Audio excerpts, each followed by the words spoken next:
सच्चाई से गहराई तक खबर पहुंच जाए आप तक।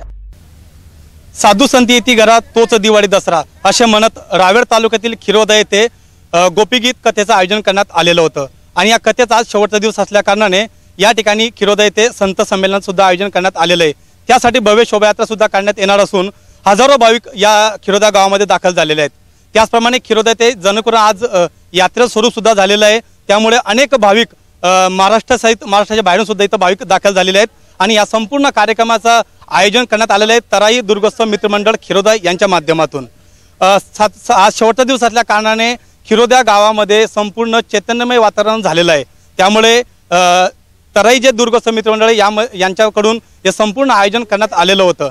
त्याचप्रमाणे या ठिकाणी संत संमेलनामध्ये अनेक असे संत खिरोदा गावामध्ये आज प्रथमच येणार असल्या कारणाने गावकरी फार मोठ्या प्रमाणात आनंदित झालेले दिसत आहे। कॅमेरामॅन अरुण इंग्रज सोबत विनोद पाटील, इंडिया अब तक, खिरोदा, रावेर।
विठ्ठल मंदिराचं घालायला लावतात इलेक्ट्रिसिटी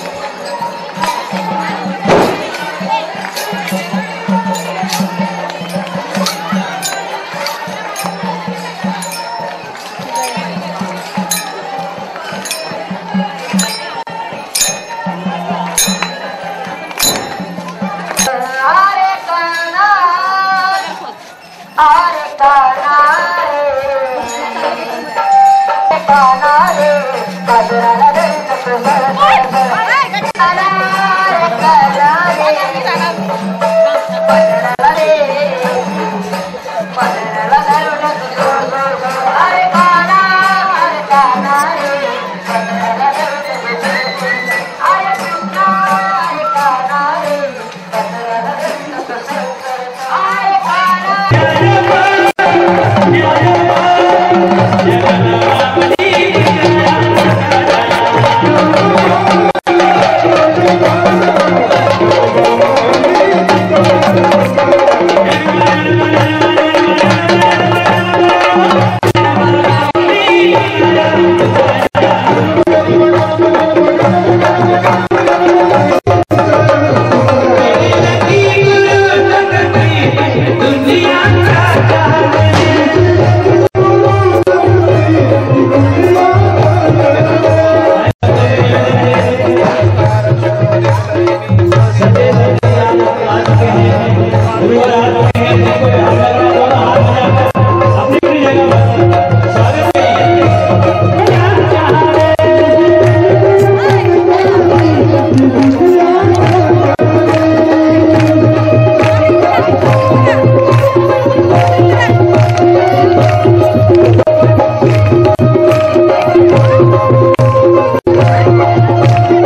परमश्रद्धेय संत श्री गोपाल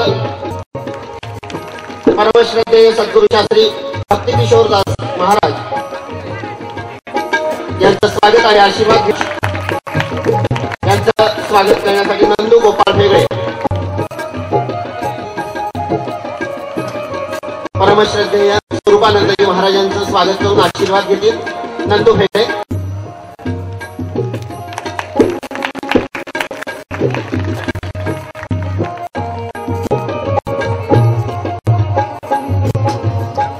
विठ्ठल महाराज परमश्रद्धेय विठ्ठल महाराज वाघळे यांचं स्वागत करण्यासाठी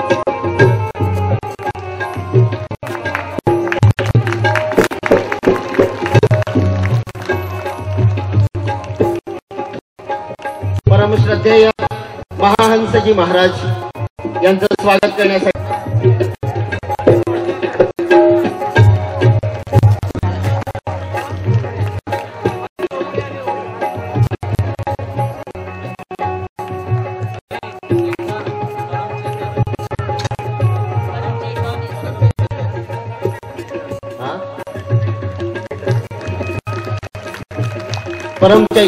परमश्रद्धेय परम चैतन्यजी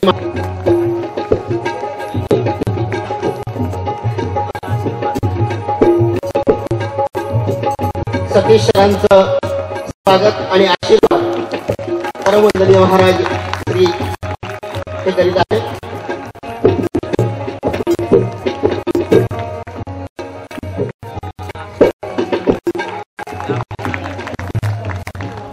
आपल्या मनाची तृप्तता करण्याचा हा क्षण आहे. सर्व संतगण कदाचित आपण सर्व प्रत्येक जण अनमिष नेत्रांनी हृदयात साठवले जातील असे सर्व संतांचं दर्शन घेत आहे. फक्त दर्शनच नव्हे तर यानंतर शब्द गोपी गीताची प्रवचन आपण ऐकले. कदाचित वारा वाहून गेल्यानंतर पानांची सळसळ कायम असते, पाणी वाहून गेल्यानंतर मातीची ओल कायम असते. त्या पद्धतीनं काही तासानंतर हे संत संमेलन जरी संपलं तरी खिरोद्यातल्या आणि पंचक्रोशीतल्या प्रत्येक कोरले जातील असा विश्वास वाटतो.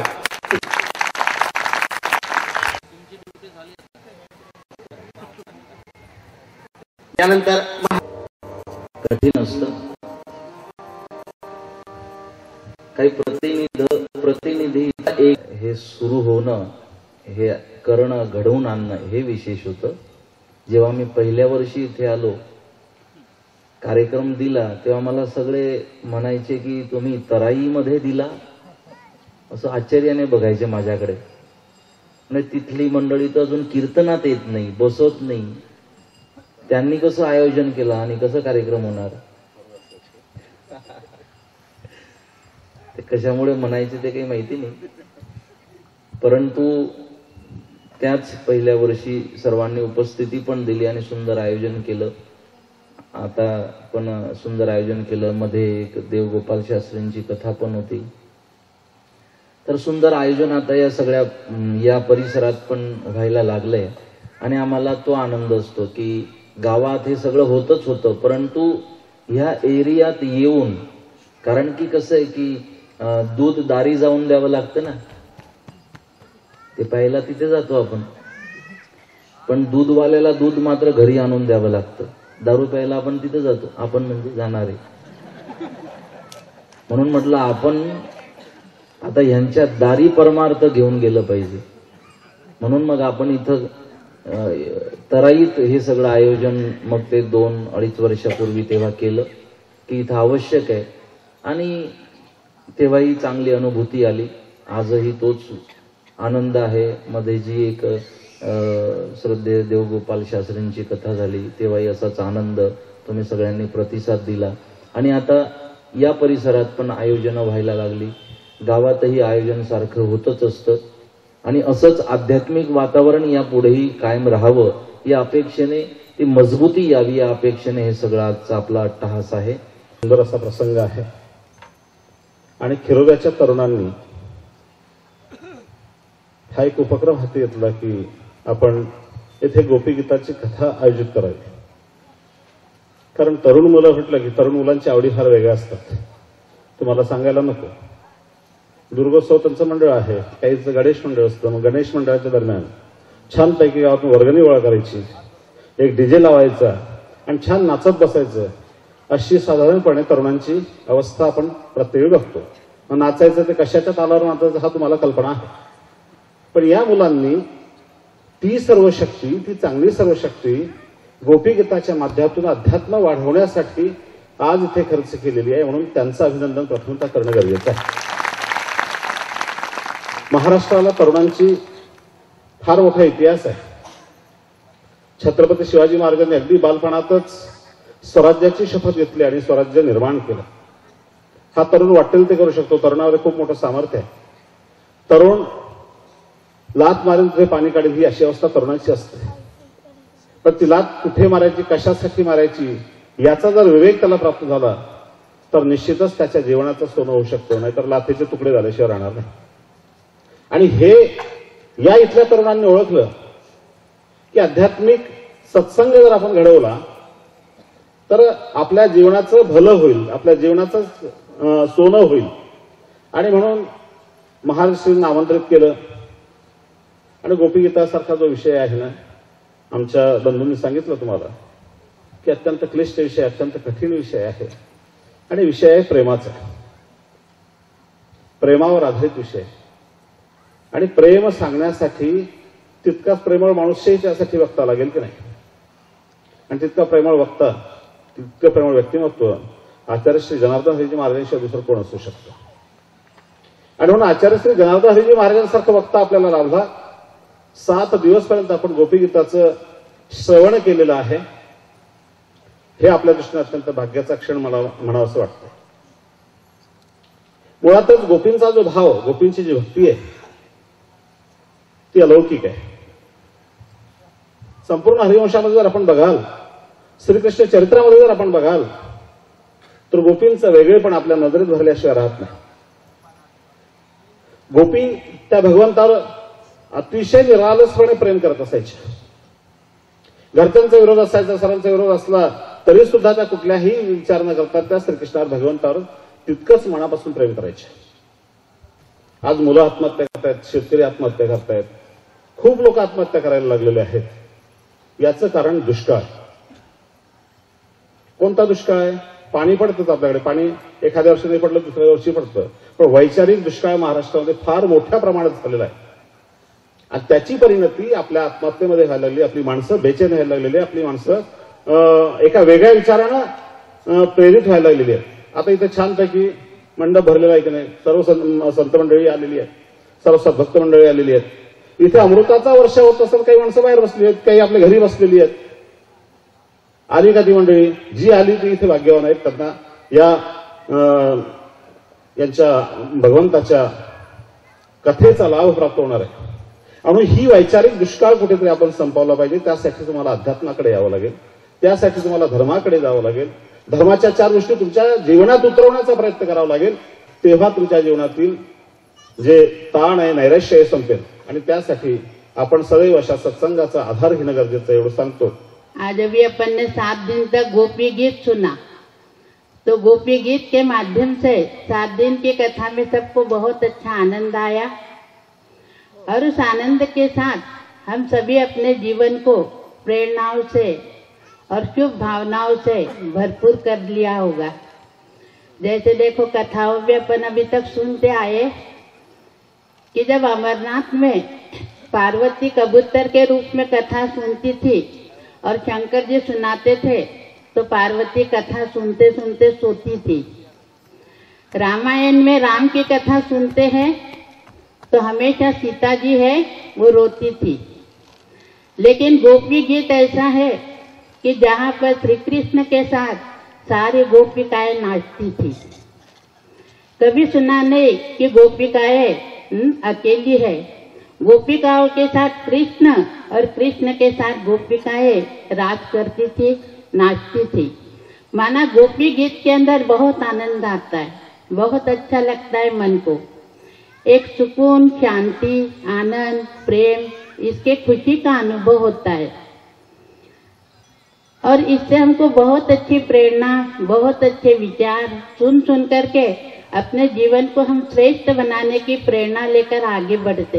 मी विचारलं महाराज तराई नाव आहे पण जर बुडलू तर म्हणे काही इलाज नाही। पहिल्या वर्षी आम्ही मावशीच्या घरी जेवणाला गेलो, खरोखर त्यांचा मोठेपणा, त्यांच्या खरोखर डोळ्यात अश्रू आले। काही काही लोक शेव धावतात, फेऱ्यान लवली पावडर मारतात, ते तराया आमच्या महाराजांजवळ नाही। अगोदर सांगितलं का हो काल्याचं कीर्तन, म्हणे काला म्हणजे काय, कढी भाजी खीर एक केली की झाला काला। अरे तो काला सोडा, पण जीवा शिवाची जडली समाधी, विटला प्रपंच तुटली उपाधी, तुमची उपाधी तोडण्याकरता हा महर्षी आज आपल्या देशात जन्माले आलेले आहेत। की फुलाच्या संगे मातीस वास लागे, यांच्या संगतीनं आमचा मोठेपणा वाढला, याच्यातच तुमची काळी आहे।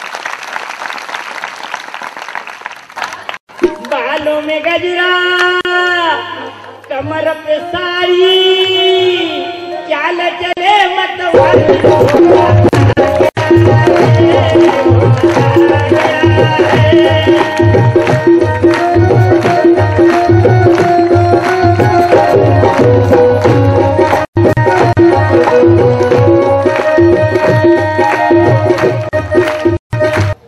सज्जनों,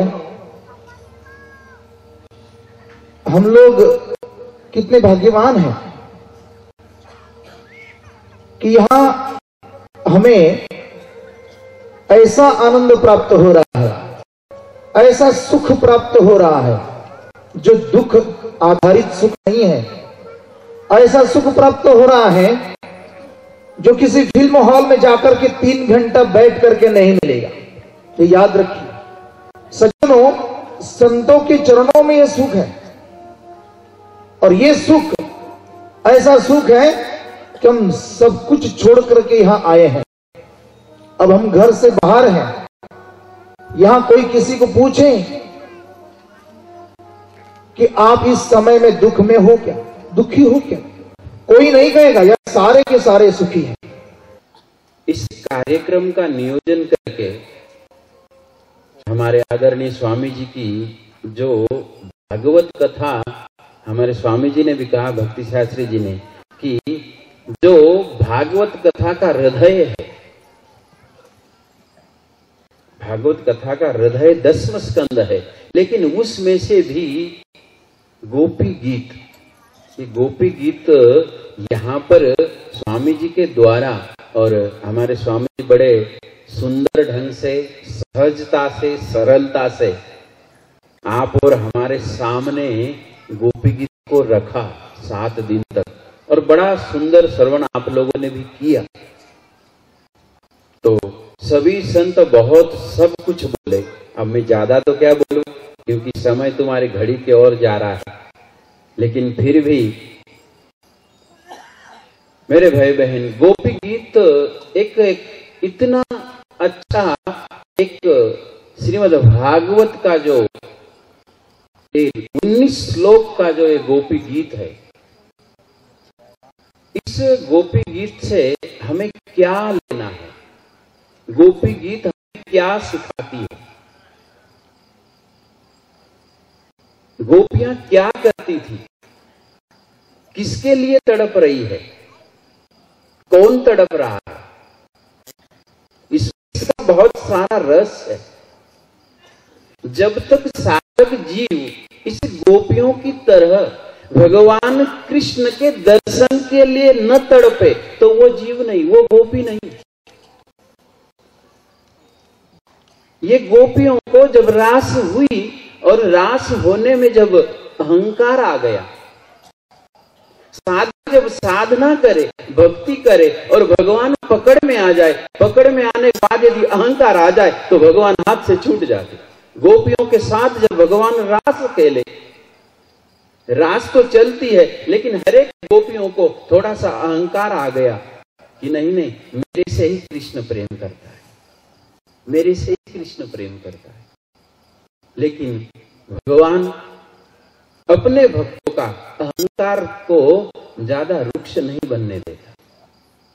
इसी वजह से जब गोपियां रास खेल रही है और जब गोपियों को यह अहंकार आया कि कि नहीं, कृष्ण तो मेरे में आसक्त है, कृष्ण तो मेरे से प्रेम करता है। लेकिन कृष्ण किसी से प्रेम नहीं करता और करता भी है, दोनों बात है।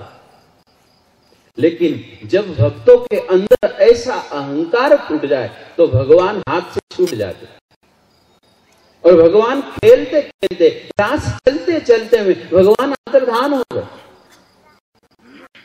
और जब अंतर्धान हो गए तो सारी गोपियों ने देखा कि कृष्ण कहां गए, कहां गए। अब कृष्ण कहीं नहीं गए, कृष्ण तो अंतर्यामी भी है, एक नाम उनको अंतर्यामी से भी कहा है।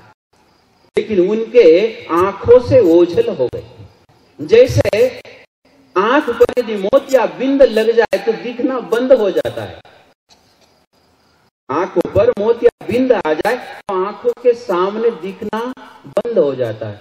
इसी प्रकार से साधक को, भक्त को, ये गोपियां भक्त है, साधक है, इनको अहंकार के मोती बिंद आ गए। तो भगवान तो थे लेकिन दिख नहीं रहे। भगवान है, आज भगवान कहां नहीं है, मुझ में, तुझ में। प्रहलाद ने तो सब जगह कहा, तो फिर भगवान नजर क्यों नहीं आता? इसी के कारण, अहंकार के कारण भगवान नजर नहीं आता। मैं था हरे नहीं, अब हर है मैं नाई, प्रेम गति अति सागरीता में दोनों समान। भगवान जो है मेरे भाई बहन, जब तक अहंकार रहेगा तब तक भगवान हमारे आंखों से ओझल हो जाए, और जब अहंकार का निर्मूलन हो जाएगा, अहंकार मर जाएगा, तो भगवान को कहीं से आना नहीं पड़ता, भगवान उसके सामने प्रकट होता है, दिखता है। और इसी विरह में जब गोपियां इस विरह को लेकर सारे पेड़ पौधे सबको पूछती है कि तूने मेरा कृष्ण देखा, कहां गया, ये विरह की दशा है। आज खिरोदा ग्रामस्थांच्या वतीने तराई दुर्गोत्सव मंडळ यांच्या प्रयत्नाने जो गेल्या 7 दिवसापासून गोपीगीत प्रवचन सोहळा या खिरोदा नगरीत संपन्न होत होता, त्याचा समारोप झाला।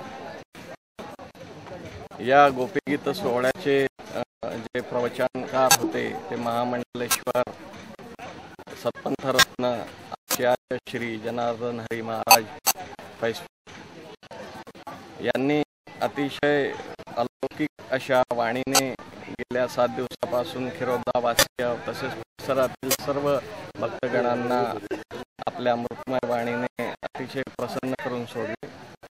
आज समारोप प्रसंगी रावेर यावल तालुक्यातील सर्व संप्रदायांचे सन्माननीय सद्गुरू, सर्व पंथ प्रमुख आज या सोहळ्याला उपस्थित होते। हे या खिरोदा नगरीचे सद्भाग्य आहे।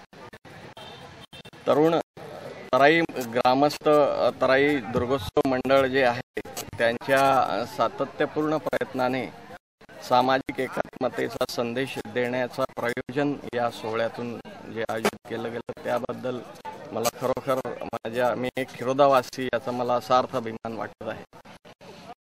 कारण सामाजिक एकात्मता हा तरुणाईमध्ये जो बिंबवण्याचा प्रयत्न या सोहळ्यातून स्वामीजींच्या आशीर्वादाने या दुर्गोत्सव मंडळाने आयोजिला होता, तो आज या समारोप प्रसंगी सर्वांची उपस्थितीने तो सार्थ झाला असे मला वाटत आहे। त्याबद्दल तराई ग्राम दुर्गोत्सव मंडळाला सर्व ग्रामस्थांच्या वतीने मी धन्यवाद देतो। धन्यवाद। आप देख रहे हैं इंडिया आफ्टर समाचार, सच्चाई से गहराई तक खबर पहुंचाए आप तक।